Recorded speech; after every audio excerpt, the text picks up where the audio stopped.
Welcome back to another episode of Hanging at the Hangar Bar. Glad you are all with us. We are on episode 2 of our Star Wars journey for this season.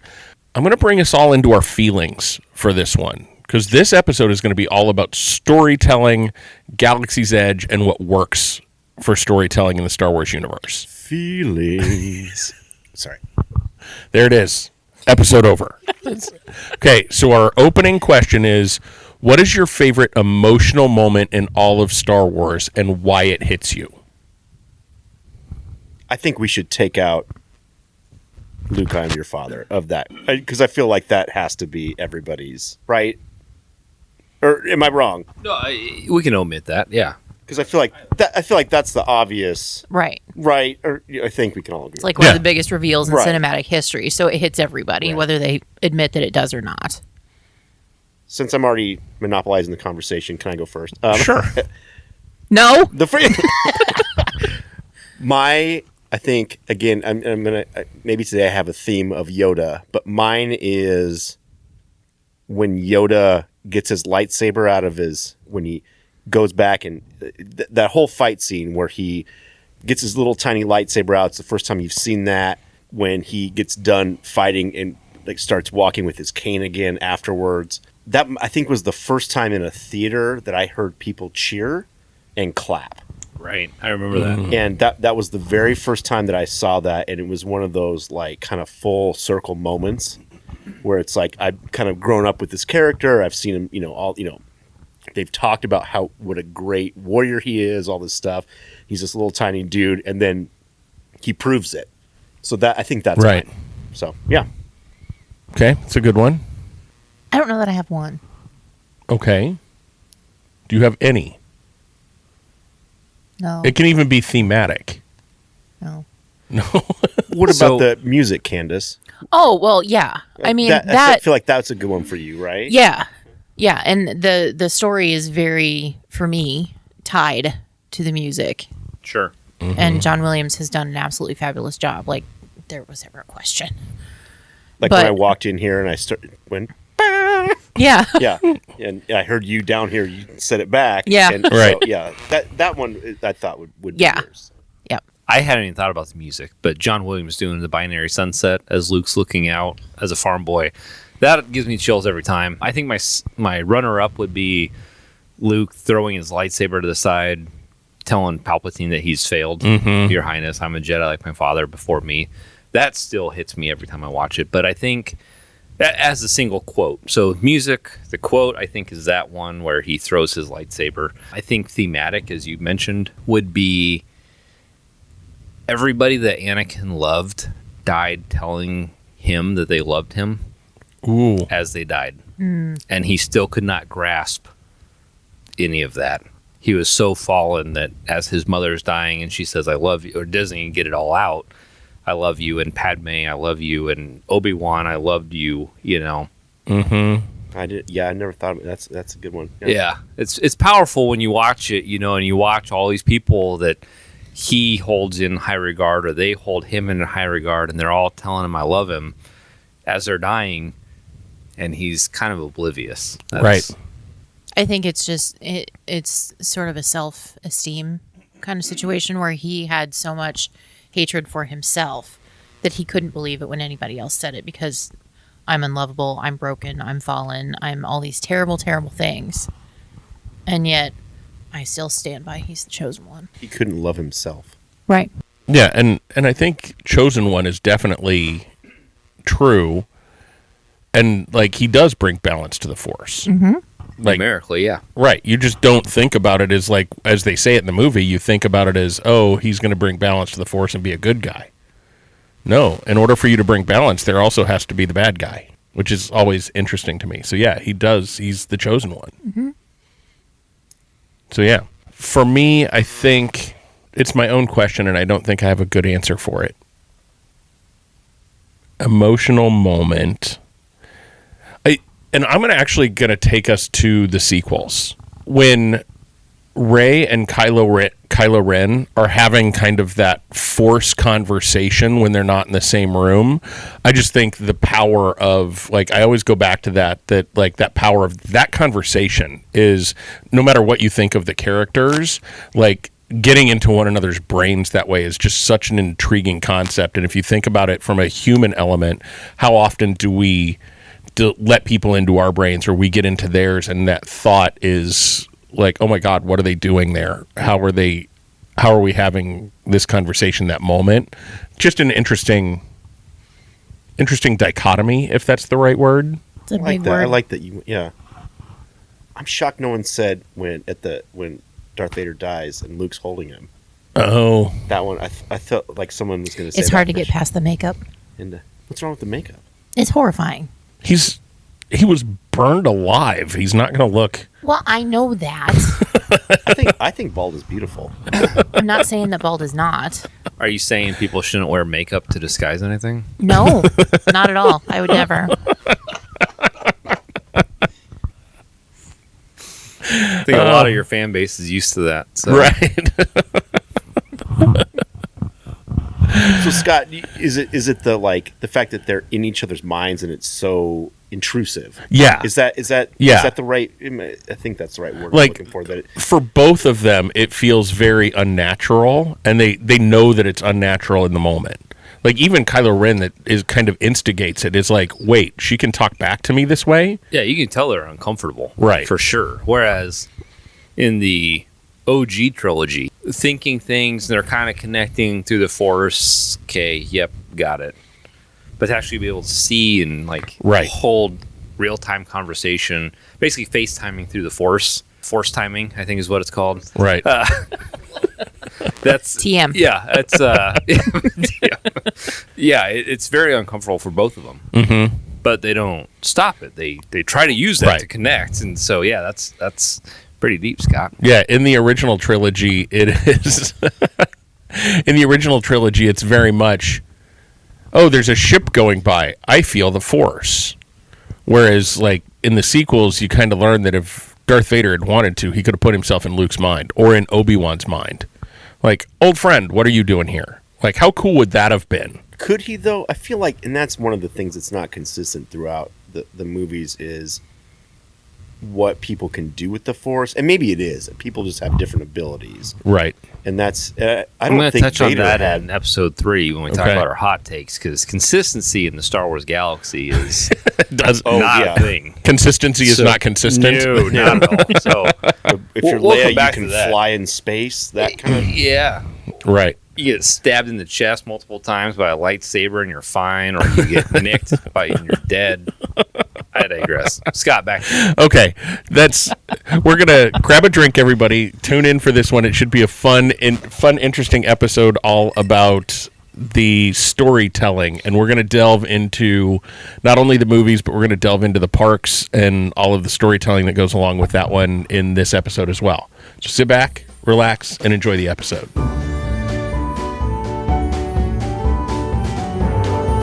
Hey, welcome to Hanging at the Hangar Bar. I'm Scott. And I'm Candace. We're here to chat all things Disney as child-free Disney adults. Stories, snacks, and a little magic along the way. Grab a drink and get comfy and come hang out with us.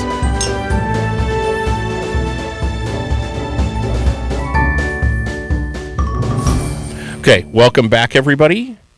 As I mentioned in the open, we're going to talk all about storytelling today. Yay! Yay. So my first question to get us started is, what is the one ingredient that has to be present for something to feel like Star Wars? The Force. Do all of the current Star Wars things have the Force included? I don't think Rogue One really had the Force, did it? Rogue One, Solo, you hear "May the Force be with you," but almost more like a Bless you. prayer blessing Yeah. thing. You don't really see it. I was going to Or say feel it. space. Val, if you're listening, space. Jackson.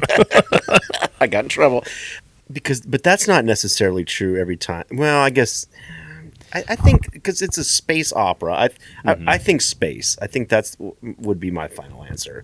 That there's some element of space travel, or you're on a different planet, or these are creatures you haven't seen before, things like that. And to add to that, I think space, but a used gritty space, which was one of George Lucas's hallmarks, because everybody in the 70s was used to space and the future being clean. Not that this is Like future, Space Odyssey. but space being clean, Yes. and like Yep. spaceships are clean, everything's white, everything's glistening, everything, you know. And he wanted this used universe, which is like a new concept at the time, to have something that looks futuristic, even though it wasn't, because it's a long time ago in a galaxy far, far away. But it's used and dirty and gritty. Lived in. So I that's always why lived in everything as is the dirty. universe. Yes. Yep. Yeah. Okay. And he was big on that, because then it shows that it's a lived in.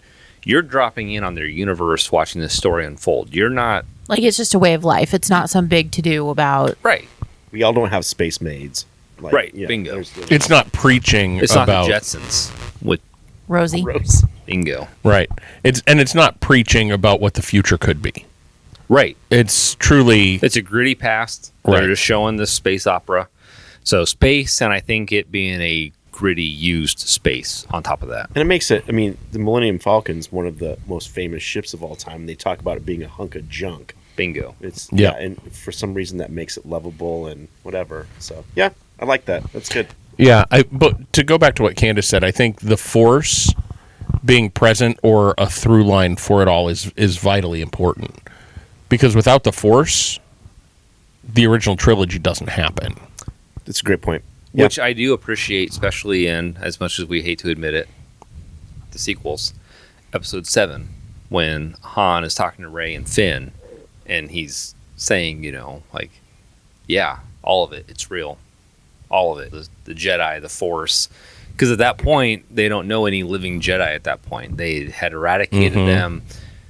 Snoke took over. The bad guys were, you know, the new order's in charge. No one has seen a Jedi in generations. And now all of a sudden, Han, the most unbelieving Right. believer, is saying it's all real. The Force, the Jedi, it's legit. That was impactful at the time when Episode 7 came out. So, Right. Yeah. When Star Wars works, like in the last episode, we talked about this might be a place for us to delve into some of this a little bit more. When Star Wars works, what's it doing emotionally? And when it doesn't work, what's missing? So let's go to episode 8. Let's go to the negative side of that question first. Episode 8, I think 2 of you will universally agree it's a horrible movie. I don't remember it well enough to say whether it's a good, like, I've said this before. I'm a movie person, so I take every movie I watch. What Candace said earlier is it's not opinion. That's just fact. That Right. It sucked.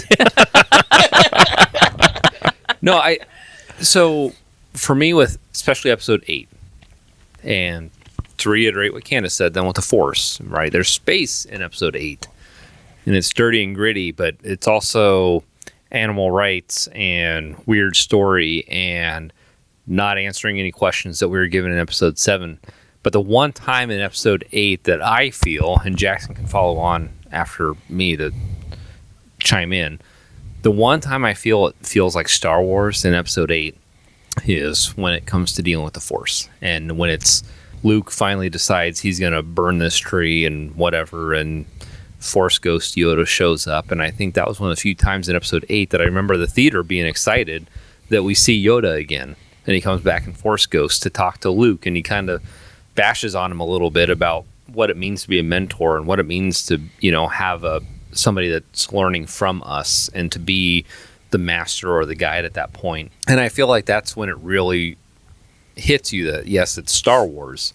And it's not because of Yoda, the character, or anything. It's the Force Ghost, the Force mentor, you know, whoever it is. And they talk about the Jedi, and they talk about the archives and whatever else, and the tree starts on fire and stuff. So that, to me, really felt Star Wars-ish, if that's a thing. Mm-hmm. And before that, we had a casino. We had animal cruelty with the space horses that then they set free, and they had a Jedi decoder ring from like a cereal box.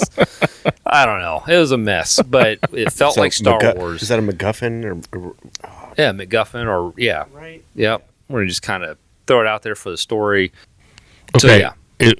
That's obviously a reference you guys know. MacGuffin, what is that? It's a literary reference. Really? Yeah. Kind of like Red Herring or Okay. Mary Sue. They bring it up in the Muppet. They do. It's the Haunted Mansion. Yeah. Do you remember when they say MacGuffin? I thought The you guys Great would get that. MacGuffin. Oh, yeah. MacGuffin Yeah, is purely it's a a- plot point. It's a plot point that To help is drive just it home. there to Drive the... yeah, okay. Yeah. So sorry guys. No, that's... I thought, we just turned this into an educational podcast. The more you know. Yeah, a little star and rainbow. edutainment. This episode could go in Epcot. Yes. Josh, tomorrow, call me. So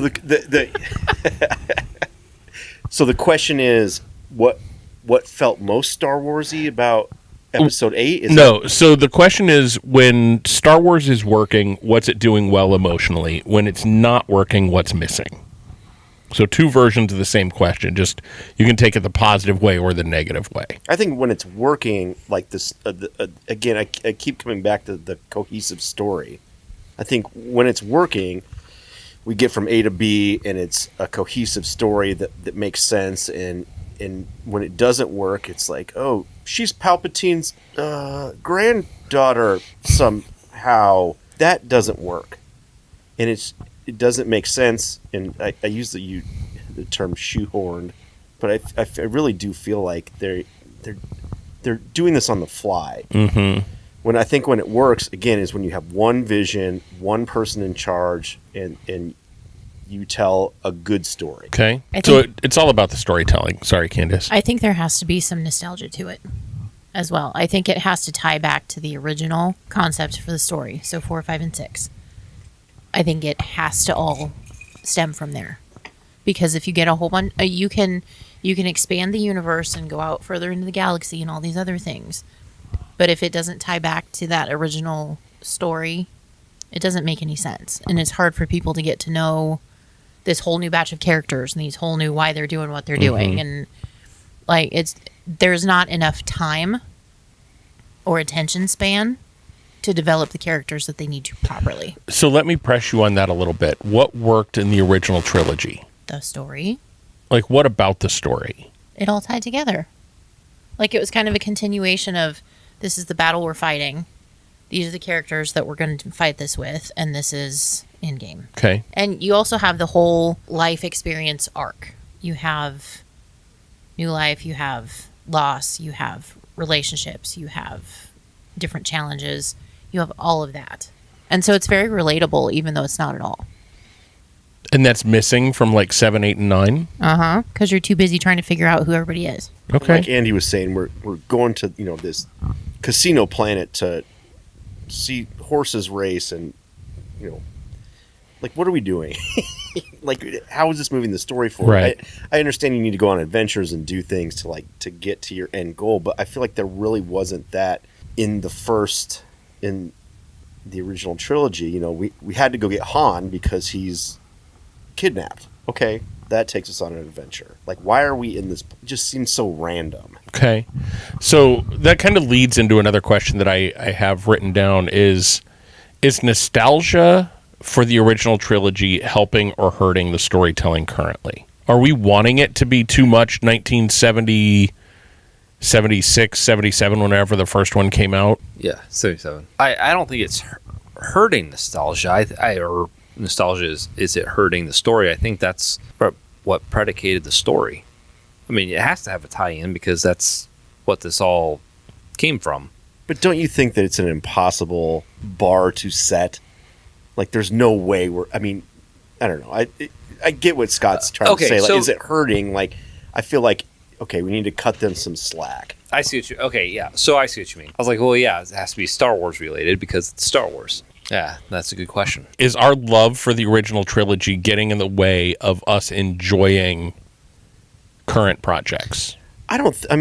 Look how successful The Mandalorian's been. Mm-hmm. I think if you make good content and do those things, and I'm sure it's not easy, but that's why you get paid so much, I'm Right. assuming. And you have these people like Jon Favreau, who I'm assuming is a super fan. He's been wanting to do this for a while and identifying talent and identifying, again, we keep coming back to the story. Like, that's... So I don't know. Again, it's never going to be the original trilogy, but I Right. feel like you can have really good stuff. People really like Rogue One.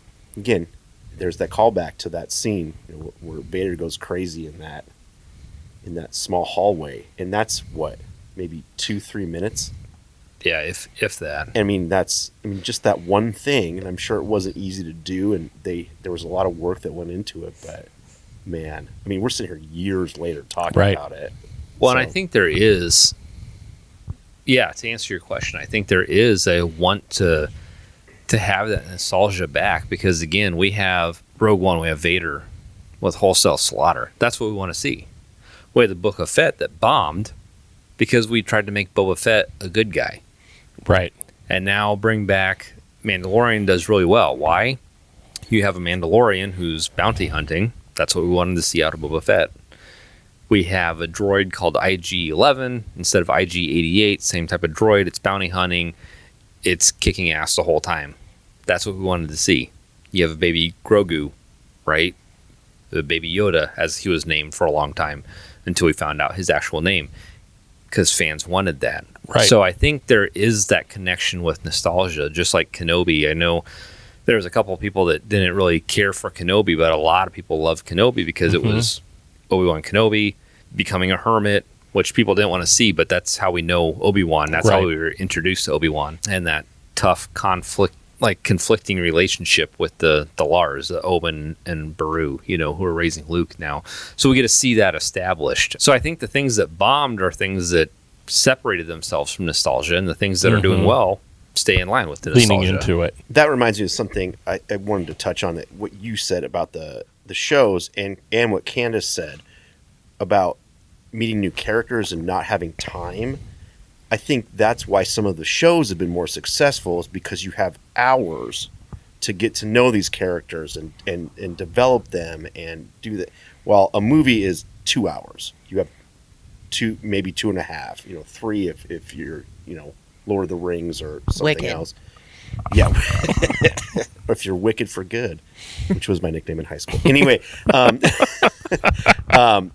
I think that's why it's important when they're making those movies to go back to things we know, because you don't have time to develop those characters. And I think in shows, maybe that's where you do it.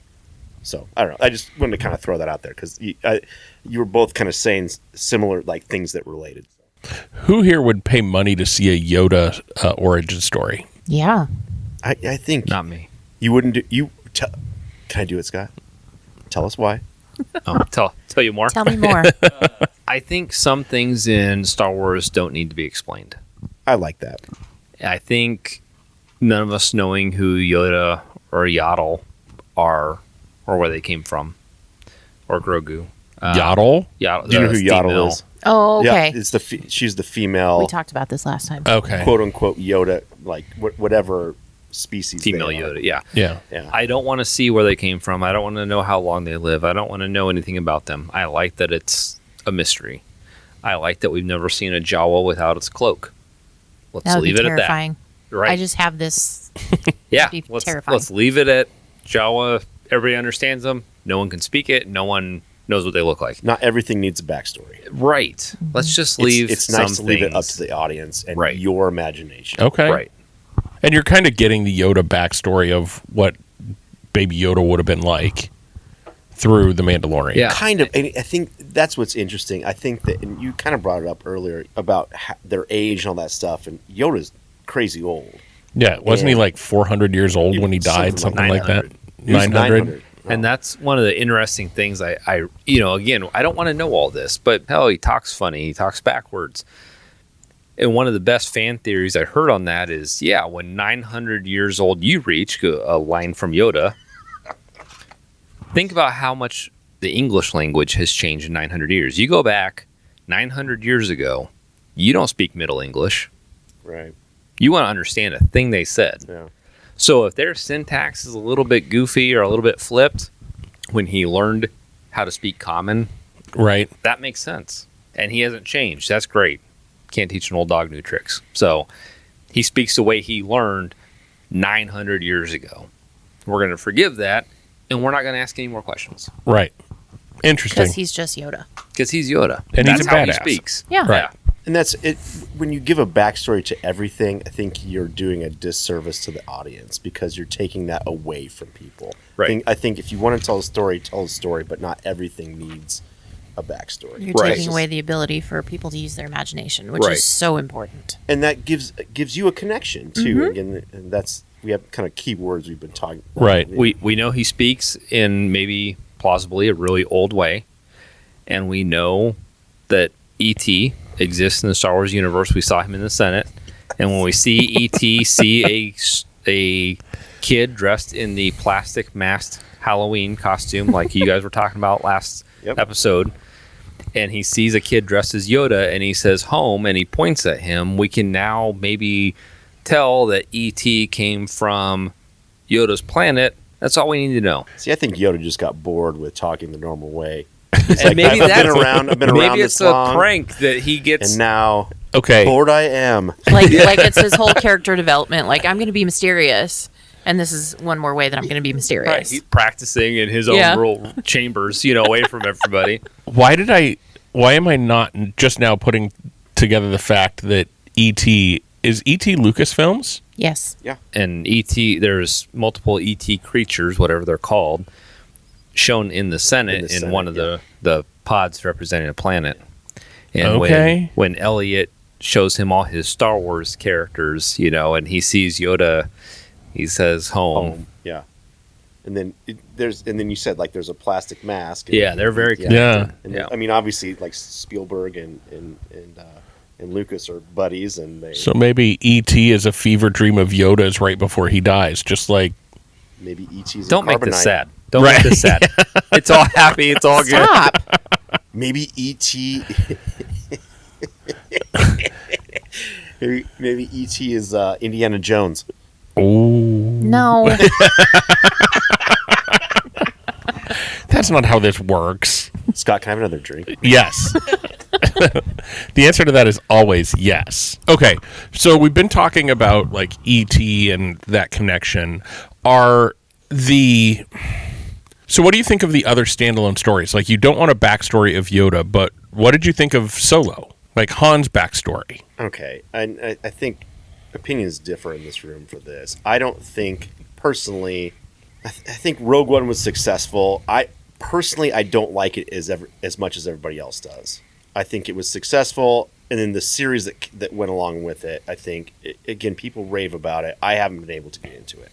This is just my personal take. Mm-hmm. All the other standalone things that have been done, movies, there's Solo, what else? Is there any other movies, standalone movies? You have the Book of Fett, which wasn't a movie; it was a show, right? Series, yeah. Rogue One was kind of a standalone, but not really because it went right into episode 4. Right. I'd still consider that a standalone, right? Because Andor wasn't done and it hadn't been done for years after. So. Right. And again, Andor is one that there's certain ones, like those are two as a Star Wars fan that I wish I could get into. They just haven't been wildly successful. I think Solo was just not. That's such a hard character to follow. You need to find either an actor who's lightning in a bottle or have the most dynamite script of all time. And the fact that they had to have another director come in, was it mid? I mean, they had two directors basically. And then Right. I remember hearing about that. Yeah, it was switched up, and that's where you and I have had those conversations. We differ. I enjoyed Solo. Right. I know that there's also some people that don't appreciate the enigma of Han Solo, like we just talked about. We don't want everything answered, so now we find out how he got his name while in the movie Solo and whatnot. But also kind of harkening back to the last episode when we talked about pulling things together, and you have at the end of Solo, you have Darth Maul. As they pull back the curtain, you see Darth Maul running the operation. So it ties in the prequels. Which would have been sorry, I don't mean to interrupt, Annie, but I mean that to me that was the best part of Solo, and it was the 5 or 6 seconds of that. Like, I wanted that in the story. Sure. Yep. This is the topic that I think we're going to cover later, is the development of the evil characters and how you have Darth Vader up here, and they did so much work of developing him. and then everybody else is just nothing besides Palpatine. So anyway, but yeah, keep going. I'm curious what. It's just how they tied that into the prequels, and then they talk about we have this Hutt gangster on Tatooine that has the next big job. So they're tying in the prequels with Maul, and they're tying in Han with Jabba and how he starts going to work for this international gangster. And so I think Solo would have done a lot better had it not come out during this inundation of Star Wars from Disney after their purchase, because then those 4 movies came out within 5 or 6 years of each other. Right. There's all of a sudden 7, 8, and 9 and Solo all given to us, and I think they were trying to do a Marvel thing where they're having a movie a year. Yeah, right? Bam, bam, bam, and I think people are going, "Whoa, what's happening here?" Now people are confused because there's a lot of fans. I mean, when we talk about the fandom, we often think about like the nerds, the geeks, whatever you want to call us. There's a lot of the fandom that just appreciate Star Wars, and that's about it. Right? Candace raised her hand. So you appreciate Star Wars, but now there's 4 movies in the theaters within 5 years. Right. Okay, I'm not going to go see every one of those because I'm just a casual fan. And so Solo kind of bombed because they did 0 real promotion of it. And then all of a sudden it hit theaters, and then it's out of theaters, and everybody just kind of knows that the real fans know that the director conundrum going on, like, they didn't do well at all. And that's one of those things with Disney purchasing and then doing these movies, it kind of boggled some of our minds going, Disney, you're good at promotion. You're good at kind of escalating things and getting people excited. And you didn't do that with Solo at all. Solo is a fantastic science fiction movie. Right. Maybe to some people lacking in the Star Wars department, but... Well, and I think it's interesting that they chose him as a character to do an origin story on. And I don't know if that's just because he's so mysterious and kind of hard to understand where he came from and what he's been through. He's such a popular character, I think. Well, he was, but there again, it's like, how do you tell the story of somebody like that without being real confusing? And it is interesting because unless you were a diehard fan of a certain generation or age, a lot of the fans that joined with the prequels and stuff, they don't have a whole lot of love for the original trilogy, which I fully understand when you watch those young kids growing up with the prequels. And then there's the OG. Okay, they're fine. That's a real tough character to then try to focus a whole movie on when they are of the generation that want the Jedi, want the Anakin, want the, whatever. And then you get this guy who's none of that, kind of a random storyline. He's just transportation, basically. As everybody says, he drove a big van, So I get why maybe that's an odd choice to then do this character origin story, and it's not even something phenomenal, It's wrong place, wrong time, over and over again. That then got him into Luke's driver essentially role. Right, so. But going back to what you were saying about Disney taking on and doing just movie. That was like immediately post-buy. And it's like, how can we spend this? How can we get our money back the fastest way possible? What do we need to do? How can we recoup? How can we recoup our expenses? But how can we keep this in the Star Wars realm and make it our own as quickly as possible? And what we saw at the time was them doing that with all the Marvel. Yes. Origin story. Han Solo. I have an idea, an origin story. Right. Cool. Yeah. Again, treat Star Wars different than you treat. Right. And I think they learned their lesson. Well, with the flop that Solo was in the box office. Right. Again, I love it. I know a lot of people love it. But I love the movie. My only problem with Solo is the fact that he doesn't look like Han. At all. How do you, that's... Few people do. And that's the danger of doing an origin story like that. Because when we first meet Han, he's the age-ish that he was supposed to be in Solo. Because when you meet him in the sequels, that's when he's older. But he's 21 versus 30. He's not going to change that much. He just didn't look like him at all. He's seen some things. Because when you look at Kenobi the series and Solo side by side and realize they're supposed to be shot about the same time, and you see 10-year-old Leia running around, and you see 20-year-old Han running around, and you're like, oh, they're an item. That doesn't sit well. But also, Han doesn't age a whole lot in 10 years, whereas Leia does, obviously. And Luke, who we meet later on in the Kenobi series, he ages So we see Luke and Leia grow up, and we shouldn't see Han grow that much. Right. And he does. But also that makes you feel awkward when you see him running around with Kira and Chewie, Right. and then 10-year-old Leia running around. But Right. Yeah. Interesting. things we didn't need necessarily Right. in the Star Wars universe. Yeah, but Solo's a good movie. I like Solo. I want to say one thing about what you said, Scott, and I think that there are a few actors who play roles in movies that can never be recast. I think we didn't have a problem recasting Obi-Wan, seeing Right. a younger Obi-Wan. It's been done, throughout history where we've recast roles. There's certain roles that actors play that I just and Han Solo is one of them. Right. And I really do think But that. so is And Indiana Jones.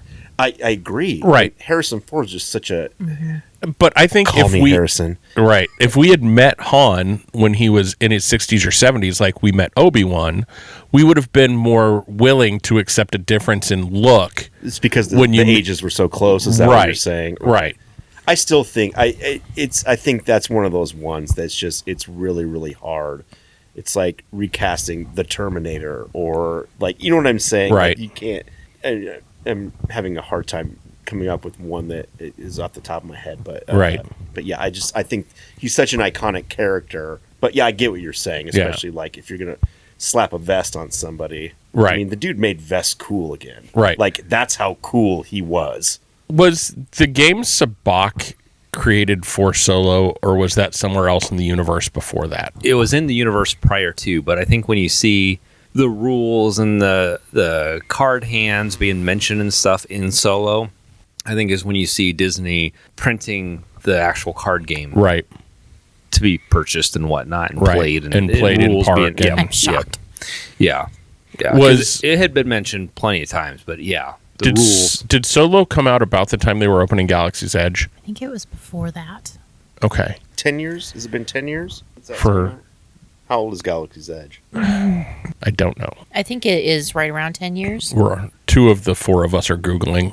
Two of the four of us are drinking bourbon. The other, again, I keep thinking about the characters and when they recast Lando, that was a home run. I wish they had done more of that. Solo came out 1 year after Black Spire was created. And they needed a game to play.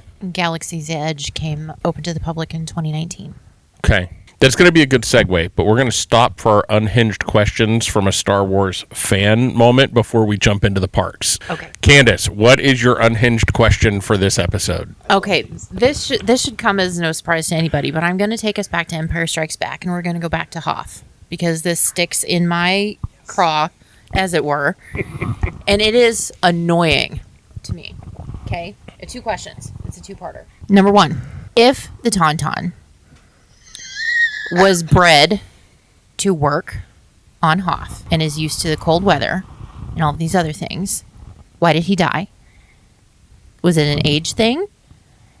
Or was it a snap in temperature that he had never experienced before, and so he got sick and died? And then the second part of my question is, why was it a big deal that Luke had to slice him open and sleep inside when he supposedly had all of the equipment that he was given to be able to deal with the temperatures on Hoth? Can I go? Go ahead. Go ahead. They're going to start fighting over who gets to answer first. So those of you who can't see us, obviously, everyone, Andy and I were both looking at each other going, oh, God, I want to answer so badly. So question 1A, caves. I think that maybe those animals could have it's just like the Arctic. If you get a terrible storm in the Arctic, I'm sure that polar bears will freeze, and that they have dens that they would go to warm themselves. So it was a snap in temperature that Yes, he wasn't necessarily used to. It wouldn't have been caught out that far. Luke forced him into conditions that he was not meant to be in. So animal abuse runs rampant again. Which is why we needed to go back to those other movies about animal abuse. Just to bring it back together. There's the tie-in there. There it is. We care about animals now. And Space PETA. Is it bad? This is how fat of a kid I am. My first thought was space pita bread. Ronto wrap? Yeah. Which we've had some today. Candace should be a chef. Anyway. She should be. Question 1B, he put Luke in the Tauntaun just for the amount of time until he could get the shelter ready. Andy, am I right about that? Yeah, you're right about he everything says except for that. 1A and 1B. Why not just 1 and 2? But yeah, Candace said it was a two-part question. So- That's why. Oh. Andrew. you are correct. I stand corrected, Jackson. Yeah, according to Mythbusters, that did a fantastic episode on this. Yeah, that was purely while he was able to construct a rudimentary shelter with the things that they had with on their person. So Because of the snap in the unexpected storm that rolled in. right, and like I have to build Correct, this, yeah. but you literally just like passed out due to hypothermia. I have to get you warm while I build a shelter. So I cut open the Tauntaun, And push you he in. says it. Okay, but my question remains. He's all geared up with his whole thing. But he's Like- not moving. He's dressed for the occasion. I Is think what they're you're both saying. dressed Right. for the occasion. I mean, Like he's dressed a- for the occasion. It's not like he's wearing a tank top and shorts. He's dressed in the outfit that he has been given to go deal with the situation on Hoth, But much like and if yet he's razor thin close to hypothermia death because he gets too cold. So make the clothes better. Like I don't understand. well, Because so, he's been out there for a long time and already. they make multiple references in the movie about the sun's going down. We're not supposed to be outside. The temperature's dropping too rapidly. The Tauntauns that seek shelter in caves, and us that seek shelter in this massive frickin' heated building that we made. We can't be outside that long, and Luke's already been suspended upside down for an untold amount of time, Whose fault was that? and then laying out in I the like how he snowstorm. ignored that question. Laying out in the snowstorm, and so a moving body in a subarctic temp will hold up a lot longer than a still body. And so when he starts constructing a shelter, he, antecedent to that pronoun being Han Solo, is building this shelter while Luke's body is rapidly cooling. He shoves him inside the Tauntaun, which we now know is lukewarm inside. But it keeps him alive for that little bit of time to make a shelter. And then that is able to keep them alive all night long until they send out the search party the next morning. Okay, well, so here's a follow-up question to what you just said. So question 2. Question 2. Well said, Jackson. So if the Tauntauns we know were bred to work and be on Hoth, right? Because that's Right. where they're from. Right. And they're used to going to shelters and things like that. Is it just pure arrogance that the people didn't trust the Tauntaun enough to know that it was going to seek shelter because it was so cold? I don't understand the question. So, like, if the Tauntaun was interested in self-preservation and this big nasty storm rolled in, Well, Luke is the one riding him. It's like a horse. that's my question, though. Like, if they would have known, like, these animals live here. They know what the weather is like. They know how to keep themselves safe and healthy and all these and alive. Let's trust that if the storm breaks out, they're going to know where the nearest cave is, and they're going to take us into this cave, and so it doesn't have to die, and we don't have to cut it open. You're not it'd be like taking if into it's account. raining in a horse. Yeah, Like, you're not taking into account the hubris of the human, who, in our own past, have ran horses till their heart explodes and they collapse, whereas a horse just normally running wouldn't. That's They my listen thing. to their humans. So Like- when the human says, "No, we're going to stay out here," the Tauntaun in its So I think the answer to your question, Ken, is yes. It's, Okay. Yeah. It's Luke's had fault. they It listened, is Luke's yeah. fault. Yeah. Yeah, okay, yeah. Okay. All right. That's my question. I love 1A, those, by the 1B, way. and 2. I'm serious. Yeah, this Yeah. may be my favorite 1A, segment. 1B, 1-2. No, 2. 2. It's critical thinking at its finest. Right. What is it? Oh, sorry. With bourbon. With With bourbon. Okay, we're going to shift ourselves into the storytelling in the parks. Oh, good. Can we all agree that Black Spire Outpost is a modern marvel of theme park building? Yes. Did I say that too Andy, quickly? you've been, I don't remember. You've been, correct? Yes, no, I, with my bourbon brain, just heard Marvel building and then got confused. So, no longer speaking about Disney and their acquisition of Marvel. You're talking about It's a A modern wonder. wonder. It's a wonder of the Well, world. Okay. Start over.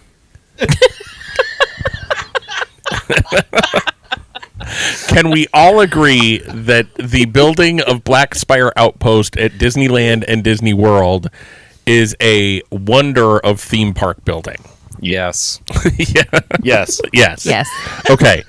So, does it actually make you feel like you're inside the story?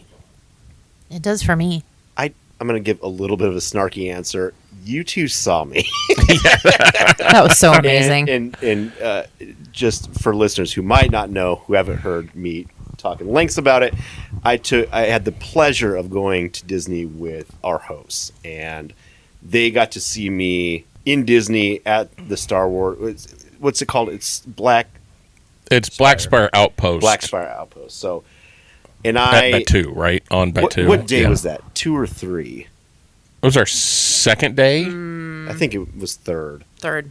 It's been long enough ago It doesn't that I matter. don't remember. It was our 3rd day at Disney. So we've been there a minute. Yeah, we had been there a while. Our first day was pretty epic. I'm trying to sum up a little bit here. It was such an all inclusive where and this got brought up to me by these two, that even looking to the horizon, you can't see anything besides Star Wars. You're in Star Wars, and it's so fun, so fantastic, and it makes you feel like you're an 8-year-old.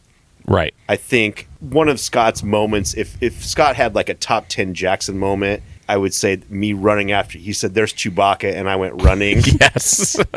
Am I correct, Scott? You are correct. Okay. And then Scott went chasing after me with a camera phone to record me being an idiot. But I was very excited. So, Being a yeah. fan. So Yes. yes, an idiot fan. But yes, I think and I like the direction they're going. That they're going to like have original trilogy characters. And, Yeah, and I think that's going to be And pretty music. cool. And Yeah, music. we'll So, dig into yeah. that in just a minute. And in just a minute. No, Andy, you're I fine. took a long time. Yeah, go for it, man. Yeah, no, when you talk about it, I'm happy to listen because I think we all feel that way, and I'm sure a lot of us wish that, like we had talked about the last trilogy of podcast, when we talked about, we wish some of the OG stuff was there, and we'll talk about that coming up here with the other.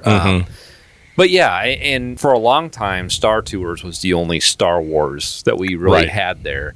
And that felt immersive enough because you're like walking under the Ewok village, and then you go through the long wait line that they had actual cool Star Wars stuff to see, and so that felt immersive as a kid.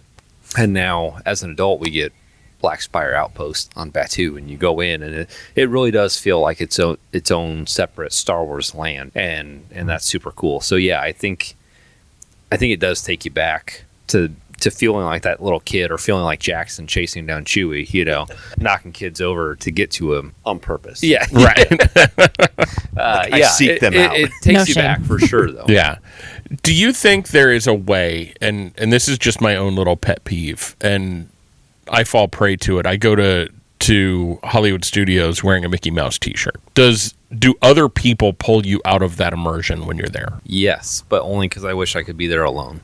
Right. Yeah, I mean, there's that part. I think there's also the realism of knowing that you're at a theme park and not Right. actually there. But I think Disney, and I'll come back to something I really wish they could do in episode 3 that we do here, because I have once out of this. But I think overall they do a really good job at making the wait lines now, because you look back on the old rides, and a lot of times the wait lines are wait lines, and you just did this big serpentine thing and you waited in line Right. until you got to the ride. And I think they've realized, and they've done a really good job at incorporating a lot of the atmosphere into the wait. So I feel like it helps draw you in and makes you feel like you're actually, there It or starts the whatever, story. and you get to Yeah. see it. Right.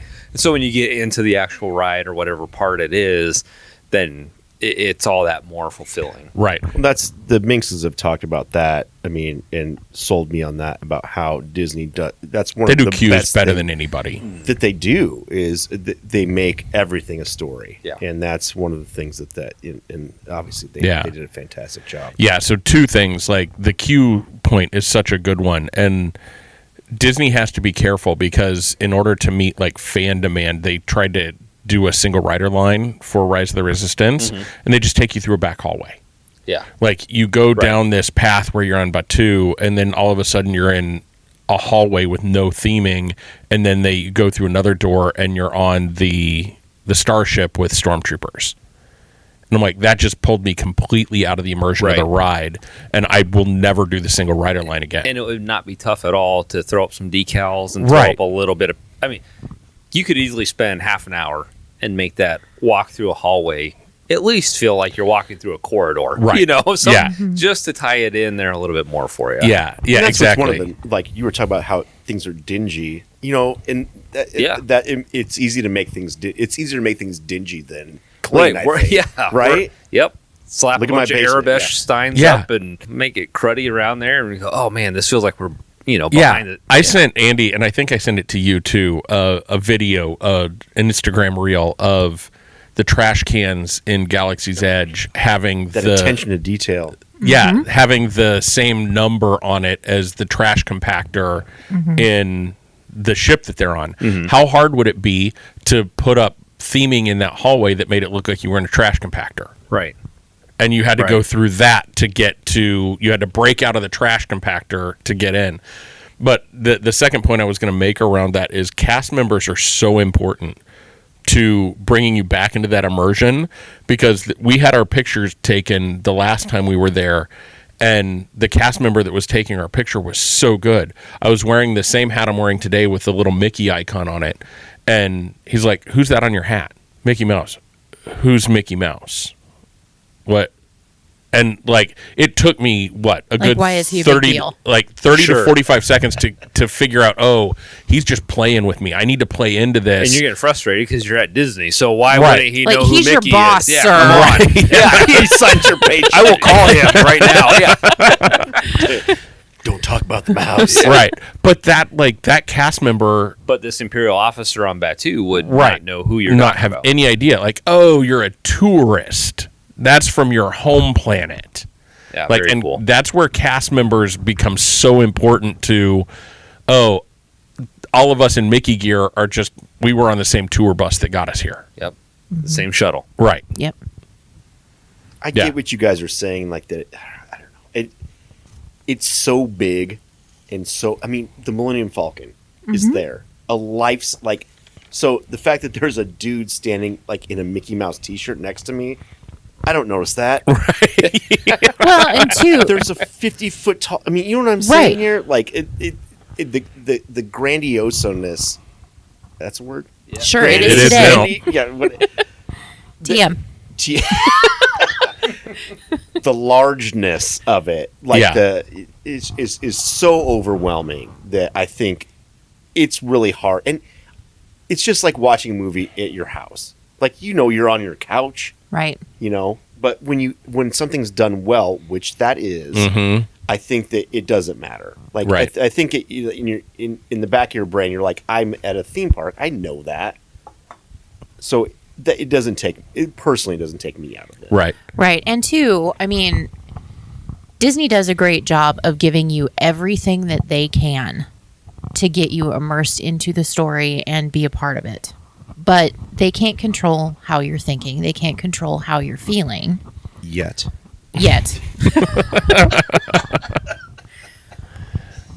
But if you go in with, well, this is stupid, I'm not going to enjoy this, I don't like this, and you don't allow yourself a little bit of vulnerability to get into it, they could have real live lightsabers for people to play with. Right. Yeah. And Your attitude. It's still gonna be- it a lot still of wouldn't your matter. attitude. But one of the things that I found most fascinating about it was when we were just kind of hanging around, I think, waiting for our reservation for Oga's. The ambient music that they have piped in and you the were gonna sounds say and it. all these other things, like with the fantastic. spaceship sounds and all. Like, I found myself standing in Florida on the planet Earth looking up to try and see the spaceship that's flying overhead. And I go back and I look at that, I'm like, you're an idiot. But it's so well done that No, you you're can't not. help it. Well, just again, like the little droid noise, like you said, the ambient noise, like it's incredible. Like, and you don't notice it, but you feel it. Right. Right. And their technology is getting better every day, because eventually you're going to be walking around and you're going to be interacting with true droids. I Well- remember you saying that. Yeah, and And that's not far away. They're doing them in California. I mean, they're Yeah. testing them in California.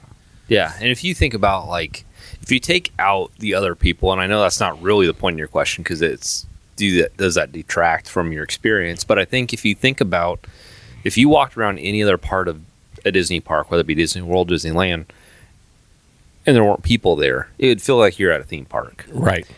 But if you take everybody out of Black Spire Outpost as you walk around and you're drinking your blue or green milk out of a thing that has Arabesh writing on it, and you're looking at droids and you're looking at spaceships and you're hearing the droids and spaceships and seeing a droid cooking meat, and you have the Coca-Cola droids, that are selling their pop in their little round bottles. I think if you take out the people, you would feel like you're somewhere else. And I think that's the testament to the land. Yes, there's always going to be a crowd of some size, but it doesn't feel like a theme park if they're not there. So you can ignore them, and you can transport yourself to Batu. Yeah. Yeah, and as much as you don't like Hollywood Studios, they do that the best in Hollywood Studios. Mm-hmm. They totally Immerse When do. you is immerse you Yeah. in where you're at. Like, you think about Toy Story Land. You don't know man. that you're not in a backyard. Wait, back up. You don't like Hollywood Studios? No. It's her least favorite of the parks. I mean, it's not I that know she it's your doesn't least like favorite, it. It's her but you least don't favorite. dislike it, right? Really? That shocks me. Okay. We'll explore that another time. Yeah. That's, Yeah, I know that's not in the vein of this episode, but that really that surprised me. Okay. Anyways, we'll have to dig into that. But I will say to that point that Galaxy's Edge and Toy Story Land are the saving graces for me in that park. That's fair. Yeah. Yeah, isn't that where wholeheartedly. we had the That's fried where- chicken meal? Yeah. Yeah. 50s prime time. Yeah. What about that, Candace? See, there's lots of I think again we're having a squirrel moment. I Yeah, think there's lots of sorry. individual things in Hollywood Studios that Candace really loves. 50s prime time, Galaxy's Edge, Toy Story Land. I think it's just the overall vibe that Yes. you're just not. And they took your favorite ride away. They did. They replaced it with something really cool. But They did. her favorite ride was the Great Movie Ride. Oh yeah, that was neat. Oh. That was Yeah. It's where Jackson. Mickey and Minnie's is in the Chinese theater. Oh, Yeah. Mickey and me. And that Great Movie Ride, I have when I took my son, he was pretty young at the time. This is going to shed some light on me as a parent, but we were going through that ride and we got to the alien sector, and he looked around and his eyes went wide and he recognized it from Alien. And he like kind of sunk down in the ride, and then sure enough, that xenomorph, is coming out of the air vents, and there's fog and everything going around, and he was a little scared. But yeah, that was one of those rides Because they're scary, man. yeah, because Right. it's aliens, Yeah. and he's 5 at the time, but yeah, loved it, and now it's gone. Yeah. Yeah, my most memorable part of that attraction for me was we got stopped in the alien section. Like the ride stopped. Mm-hmm. I got dripped on. Oh, Over and over and over again. Yes. Yes. I'm not laughing at you. I know. We're I laughing want with everyone you. who's listening to recognize how great I'm being right now and keeping this PG. Thanks, Jackson. Thank you, Jackson. That's funny. Okay, so coming back into Galaxy's Edge, let's talk a little bit about the original trilogy. So when they built Galaxy's Edge, they built an entirely new story, an entirely new land on a planet that didn't exist in lore. Right? Now, just recently, they've announced that in California, they're bringing in more of the original trilogy. You're going to be able to meet, I think, again, they stole from us last year because we talked about doing this, finding a way to meet Darth Vader, meet Luke, meet Leia. I'm a little not concerned. I'm interested to see how they're going to bring in the current characters with the past characters, or if they're just going to ignore the sequels. Or do different times of day Or type thing. right. Yeah. I'm interested to see how they do that because, again, stormtrooper costumes are different. All of those kind of things would have to swap over if they're going to do it hour by hour or day by day or whatever. So, but do we think that's the right answer at this point, or should they have just leaned into the new planet and just gone with it? Can I ask a question? Yeah. Before I answer that, would anyone in this room care? Like, if you saw Luke and Kylo Ren in the same vicinity, would that bother you guys? I don't think. It wouldn't bother me, but I'm one of those fans. I don't Like, think. I'm a casual fan, but I think it would upset hardcore. And I think it guess would? there is enough crossover. Like Leia knew Rey, Right. Luke knew Rey. Chewie is Chewie. Chewie is Chewie he's hundreds of throughout. year old. Yeah. So You have Kylo Ren is Han's kid. So there's. I think as long as I didn't see Kylo Ren standing next to somebody that's supposed to look like young Han, I think I'm okay seeing them in the land at the same time. But I don't want to see. So like Padme and Rey together. Right. You wouldn't want to see that. I mean, I want to see that. Yeah, that's a different episode Jackson. and not PG. Jackson, That's- read my fanfic. I'm being so good right now. No, to bring us back on track here, I don't think for a lot of fans, I don't think it'd be a big deal at all. Personally, I don't think I would. I think care. they're excited for Star Wars, Right. You know? And that's what you want to see is Star Wars. I think I would be. I think my mind could say, obviously, I'm in a park. I'm seeing this character and this character. It's all part of the same. I think for Good stuff. immersion, though, you don't. You want to. Maybe it's just separate parts of the land. I was But gonna like, say, hey, they you do go that here to everywhere meet else. Leia. Instead You of go here to meet. Frontierland I don't hate Tomorrowland. that. Like, you have you stick to this region kind Right. of. Yes. Okay. I That like way you don't have that, because I think that would break the immersion if you saw Leia standing next to young Rey, or you saw Han standing next to young Han standing next to his kid. But Disney's been doing that with their cast members since day one. Tell me more. I Well, think I'm that's why the confused. utilidors were invented. So you don't have a cowboy walking through Tomorrowland on the way to Frontierland and breaking the story. Right. Right. And so, likewise, with the different parks of Tomorrowland, Frontierland, whatever, yeah, if you had, I'm not saying like Tatooine and Jakku or something, but if you had some way to kind of go, hey, this is new and this is old, whatever, you can kind of go into your realm of this is old school and this is new or whatever the case, or again, just have them all together. And if you want to see Kylo Ren, you go over to his ship. If you want to see Han, you go over to the Falcon or whatever it might be. And I think fans are going to flock to that. Right. Right. I think Regardless, I think. So what was the original? Sorry. What was No, the original? that was Did the I original answer- question. okay, Yeah, that that's, answered we've been it. talking about it. So, as we kind of get closer to wrapping this one up, I want to go back. The last time we recorded last year, we had a really good conversation about a new restaurant, the Sky City, and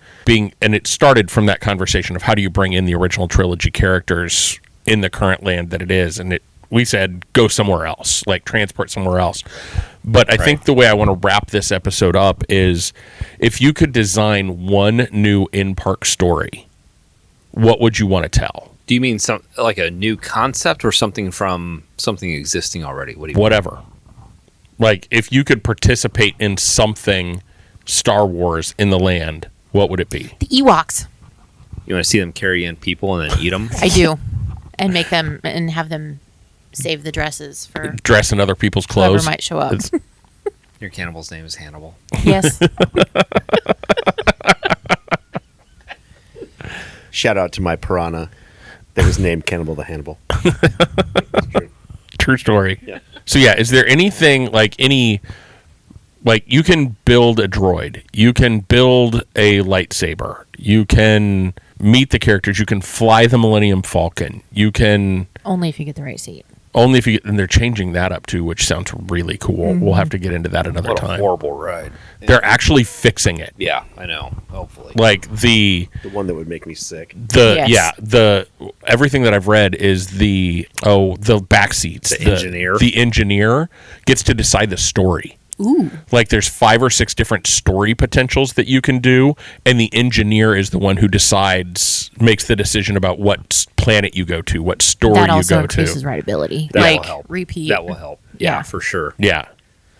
Now the gunners, I haven't heard anything about that gunner position to see how they're making that cooler. But go back to, is there another Star Wars experience? Like you can go to Oga's Cantina or Cantina and have drinks, like space drinks. Is there anything else that they could do in that land that would make it more immersive? So, despite my better judgment, I think I'm going to have to agree that Disney I think, captured about what you can as far as the theme park goes. Mm-hmm.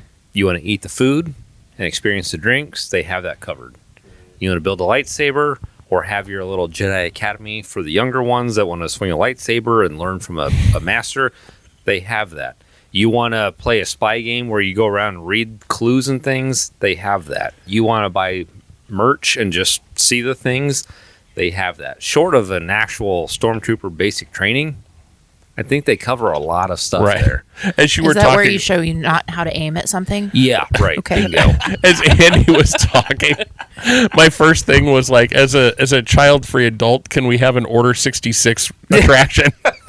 Well, here's the thing about Order 66 is like everyone survives. Like as we found out, you keep finding out that people survive. Yeah, like a bunch of Jedi. But, hey, was on my kudos list to of stuff to talk Disney about. if they decide, hey, 8 p.m., we're going to say Order 66, and that means no more kids after 8 p.m. Right. I and love then that. all the adults can go.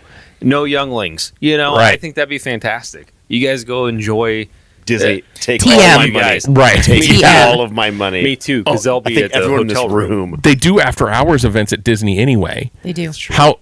I know. Like, we went to one. Once, Yes, we once did. a Call month. it Order 66. Yeah, once a month. Call it Order 66, just in that part of the park. Oh my god! Just in that part of the park for the after-hours I will event. pay Can you large imagine sums of the money. nerds Yeah. that would go, and I'm including everyone in this room. Yeah. That would pay an arm and a leg to I go would and do that. I would buy a cloak. I would buy. I think a lot of people would I would wait till borrow those Andy's days, cloak. or the That's- bingo. Right, you can borrow my Jedi. I think a lot of people would wait till 8 p.m. to go, Right. or that Absolutely. one evening to go. Well, those cloaks are like the Scottish kilts, right? You have to go commando. The only thing you wear underneath is your wife's Yeah. lipstick. Again, I want everyone to know that was Andy who said that, not Jackson for once. I'm with There's Andy. two of them now. We're multiplying. Midichlorian. I can't think. I had such a great time there. Like I can't. The only thing I can think of. This is, and again, I'm kind of speaking off the cuff here. Is Olga's Cantina? If there was another, I'm trying to think of another time in Star Wars, like maybe a Cloud City type restaurant or sit down place, like where you could go and have a drink, and like basically what they've done, just a more of it. Right. Because I think I can't speak enough about how great I think it is. Yeah. So just more of it. Like I think And they've got the technology, they've got the basis for it with what they've done with Space 220. Well, didn't we talk Yeah. last time, Candace, about doing a Cloud City type? Yes. Yeah. Yeah. So I think Like we have the whole thing worked out. Yeah. TM. And again, without the hotel now, you could use a lot of that and bring it over. So you could have the kind of gritty cantina, but you could also have the more upscale that's what I dine-in. It's exactly because I was Yeah. thinking about something For sure. completely different, like because how Cloud City's very clean. Yeah. So cantina dirty. And it'd be nice too, because I mean, they have those huge outcroppings, and I know some of that's hollow and everything else, and horizon blocker. But if they could put something up there with windows that kind of looks down over the outpost, and makes you feel like you're above them and a little bit higher class or whatever, you could have the nicer dining experience, and then the down on the ground rough Go get your cantina. Ronto wrap. Yeah. Right. Eat the breakfast crap that's down there. Yeah. Go eat the good stuff up there. Yeah. That's funny. Okay. I think we're going to wrap this one up Okay. here. Stay tuned. If you thought this one went a little unhinged, wait till episode 3, which I was just looking at the calendar, and I think, friends, episode 3 is going to air on May 4th. Oh, man. Oh. So may the 4th be with you for the And next also with you. episode. But until then, remember, there is always a great, big, beautiful tomorrow. And we'll see you real soon.